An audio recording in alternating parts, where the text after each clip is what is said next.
রাত তখন প্রায় 11টা। গ্রামের পুরনো বাড়িটার চারপাশে শুধু ঝিঁঝি পোকার আওয়াজ, আর জানালার কাছে ঠকঠক করে পড়ছে বাতাসে উড়ে আসা ডালপালা।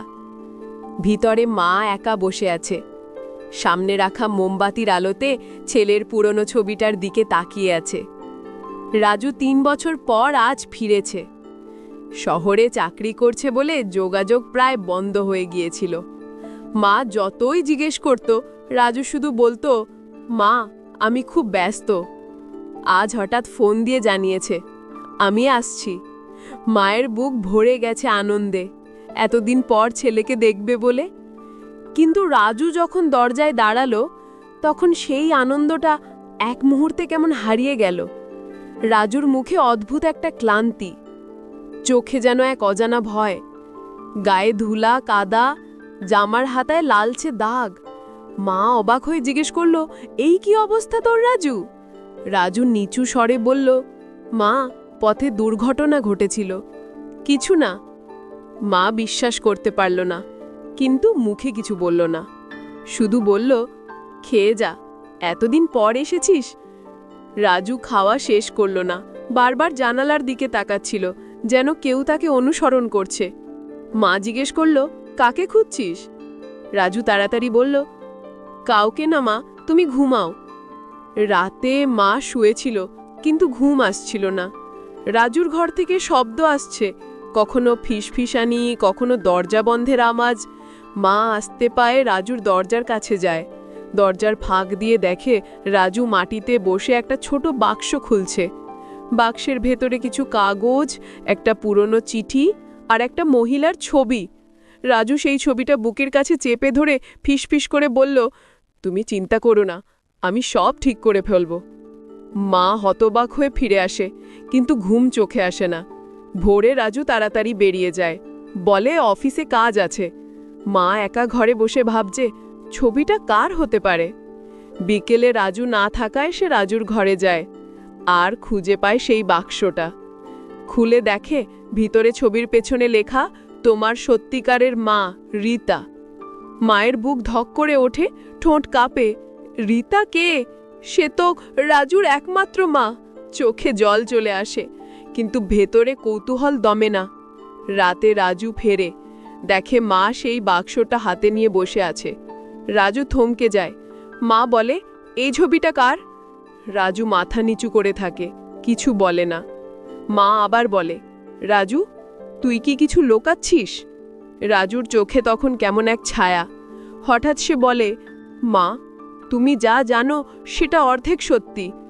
মা বলে, তাহলে বাকি অর্ধেকটা?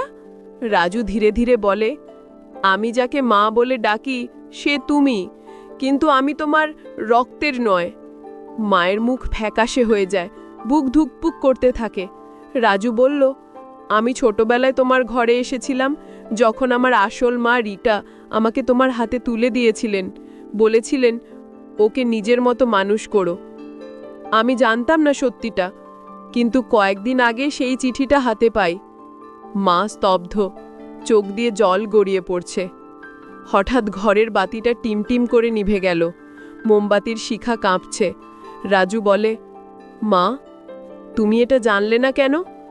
মা উত্তর দিতে পারে না, শুধু বলে, রক্ত না হলেও আমি তোর মা। ঠিক তখন ঘরের ভেতর থেকে একটা ঠান্ডা বাতাস বইতে লাগলো, জানালার পর্দা উড়ে উঠল, আর মেঝেতে থাকা বাক্সটা নিজের থেকেই খুলে গেল। ভেতর থেকে বেরিয়ে এলো সেই ছবিটা, আর ছবির ভেতর থেকে যেন এক কণ্ঠ ভেসে এলো, রাজু তুমি আমার কাছে প্রতিশ্রুতি দিয়েছিলে, ভুলে গেলে? রাজু চমকে উঠল, মুখ ফ্যাকাশে। মা ভয়ে বলে, কে বলল এই কথা? রাজু কাপা গলায় বলে, ও আমার আসল মা, কিন্তু ও তো মারা গেছে। হঠাৎ জানালা দিয়ে ঠান্ডা হাওয়া বইতে লাগলো, ছবিটা টেবিলে পড়ে গিয়ে ভেঙে গেল। কাছের ফাঁকে রাজু দেখতে পেল ছবির ভেতরকার মহিলার চোখ যেন নড়ছে। রাজু চিৎকার করে উঠল, মা দরজাটা বন্ধ করো। মা ছুটে গিয়ে দরজা বন্ধ করল, কিন্তু দরজা নিজেই ধীরে ধীরে খুলে গেল, যেন কেউ বাইরে থেকে ঠেলে দিচ্ছে।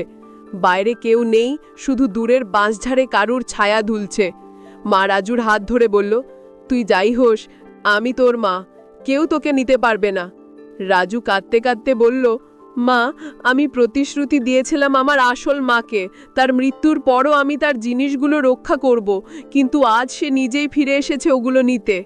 হঠাৎ ঘরের বাতিটা জ্বলে উঠল, দেয়ালে রাজুর মায়ের ছায়ার পাশে দেখা গেল আরেকটি নারীর ছায়া। দুটো ছায়া একসাথে মিলতে লাগলো। মা রাজুকে জড়িয়ে ধরল, বলল, যাই ঘটুক রাজু, তুই আমার ছেলে, আমারই। রাজুর চোখ দিয়ে জল গড়িয়ে পড়ছে, আর দূরের বাঁশঝাড়ে ভেসে আসছে এক কণ্ঠ, ধন্যবাদ, তুমি আমার ছেলেকে ভালো রেখেছ। মুহূর্তেই বাতাস থেমে যায়, ঘর শান্ত হয়ে যায়, কিন্তু মেঝেতে পড়ে থাকা বাক্সটা থেকে মৃদু আলো বেরিয়ে আসছে। রাজু তাকিয়ে দেখে ছবিটার ভেতরে তার দুই মা, একজন রক্তের, একজন হৃদয়ের, দুজনেই হাসছে। রাজুর চোখে তখন শুধু অশ্রু, ঠোঁটে একটাই কথা, মা, তুই দুই রূপে থেকেও একটাই নাম, ভালোবাসা। রাত পেরিয়ে ভোর হলো, রাজুর ঘর ফাঁকা, মেঝেতে শুধু পড়ে আছে সেই ছবিটার ভাঙা ফ্রেম। পাশে একটা কাগজ মা তুলে নিল, তাতে লেখা, মা, আমি রিতার সত্যিটা খুঁজতে যাচ্ছি, তুমি চিন্তা করো না, আমি ফিরব। মায়ের বুক ধকধক করতে লাগলো, চোখে পানি এসে গেল। সে জানে রাজু কোনো বিপদে যাচ্ছে, তবুও কিছুই করতে পারছে না।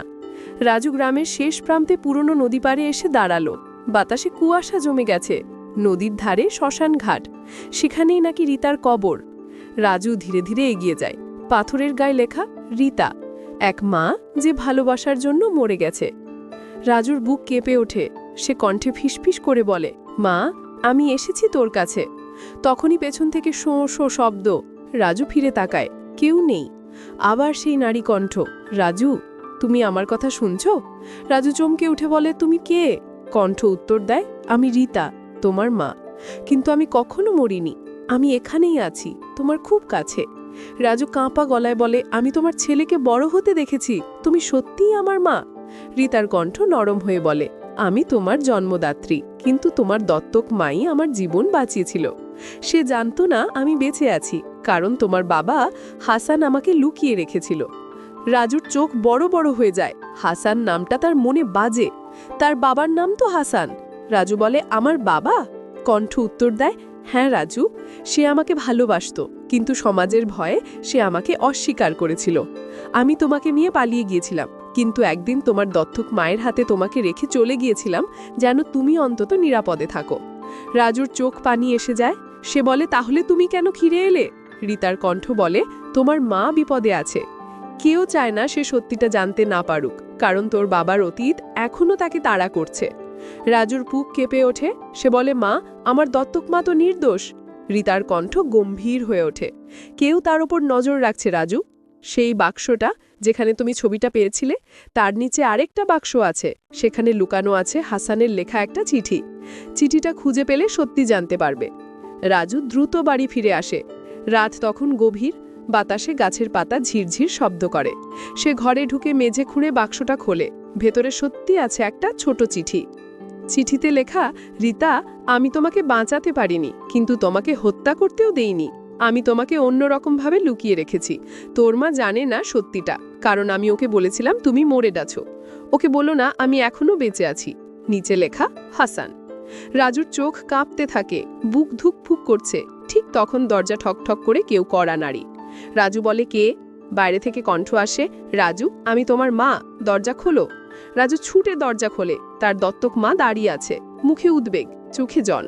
মা বলে, রাজু, আমি জানি সব, তুই যা পেয়েছিস তাতে ভয় পাস না, আমি কিছুই জানতাম না, আমি শুধু তোকে মানুষ করেছি। রাজু তার দিকে ছুটে যায়, বলে, না মা, তুই আমার আসল মা, তুই আমাকে বাঁচিয়েছিস, তুই মিথ্যে বলিসনি। ঠিক তখন ঘরের বাতিটা টিমটিম করে নিভে যায়। মেঝেতে রাখা ছবিটা নিজে থেকেই মোমবাতির আলোতে ঝলমল করতে থাকে। ছবির ভেতর থেকে রিতার কণ্ঠ ভেসে আসে, ধন্যবাদ বোন, তুমি আমার ছেলেকে বাঁচিয়ে রেখেছ, এখন আমি শান্তি পাব। মা চমকে উঠে রাজুর বুক জড়িয়ে ধরে বলে, তুই আমারই সন্তান, আমি তোকে হারাতে দেব না। রাজু বলে, মা, এখন আর কিছুই লুকাবো না, তোর আর আমার কেউ আলাদা নয়। ঘরের ভেতর আলো ছড়িয়ে পড়ে, বাতাস থেমে যায়। ছবির ভেতর রিতা মুচকি হাসে। ভোর হলো। রাজু ঘরে বসে সব ঘটনা মনে করল। রাতের কুয়াশা এখন আলোয় ভেঙে গেছে। মা পাশে বসে হাত ধরে তাকে শক্ত করে জড়িয়ে ধরল। রাজু ফিসফিস করে বলে, মা, সব সত্যি আমরা জানলাম। মা ধীরে বলে, রাজু, হ্যাঁ, কিন্তু জীবনে শান্তি পেতে আমাদের সিদ্ধান্ত নিতে হবে। রাজু বলে, মা, আমরা কি করব? মা বলে, রাজু, সব লুকানো দলিল পুলিশে দেবে বাবা হাসান। বাবা মাথা নাড়ে। রাজু বলল, ঠিক আছে। তারা তিনজন ধীরে ধীরে বের হলো। রাস্তা নীরব, পাখির ডাক নেই, শুধু বাতাসে শুকনো পাতার শব্দ। রাজু হাতের কাগজ, ফাইল এবং ভিডিওগুলো পুলিশের হাতে দিল। পুলিশ ধীরে সমস্ত ঘটনা নোট করল। পুলিশ অফিসের সমস্ত দলিল খুঁজে দেখল। রাজু মাকে জড়িয়ে ধরে বলে, মা, এখন সব ঠিক হবে। মা চোখে জল ধরে হাসল। মা বলে, রাজু, হ্যাঁ, সব ঠিক হবে। হাসান পাশে দাঁড়িয়ে ফিসফিস করে বলে, রাজু, আমি সব স্বীকার করেছি। সত্যি প্রকাশ পেলেই সবাই শান্তি পাবে। রাজু বলে, বাবা, এখন আমরা কি করব? মা ধীরে বলে, রাজু, এখন আমরা নতুন জীবন শুরু করব। রাজু চোখ মুছে মৃদু হাসল। তারা তিনজন ধীরে ধীরে বাড়ি ফিরে আসে। রাস্তার আলো ঝলমল করছে। চারপাশে কুয়াশার ভেতর সূর্যের আলো ঢুকছে। রাজু ঘরের কোণে রাখা ছবিটির দিকে তাকায়। ছবির ভেতর রীতার ছায়া মৃদু হাসছে। রাজু মায়ের দিকে তাকিয়ে বলে, মা, আমি আর কখনো ভয় পাবো না। মা চোখে জল ধরে হাসে। বাবা পাশে দাঁড়িয়ে বলে, রাজু, সব অতীত শেষ, আজ থেকে আমরা নতুন জীবন শুরু করব। রাজু ফিসফিস করে বলে, মা বাবা, আমাদের জীবন এখন শান্তি এবং ভালোবাসায় ভরা। ঘরের ভেতর আলো ঝলমল করছে। বাতাস থেমে গেছে। রাজু জানালো, সব অতীত শেষ, আজ থেকে তারা তিনজন নতুন জীবন শুরু করল। শান্তি, ভালোবাসা এবং নতুন সূর্যের আলো তাদের জীবন ভরিয়ে দিল। ঘরের কোণে রাখা ছবির ভেতর রীতার ছায়া মৃদু হাসল, যেন তাদের নতুন জীবনের জন্য আশীর্বাদ দিল।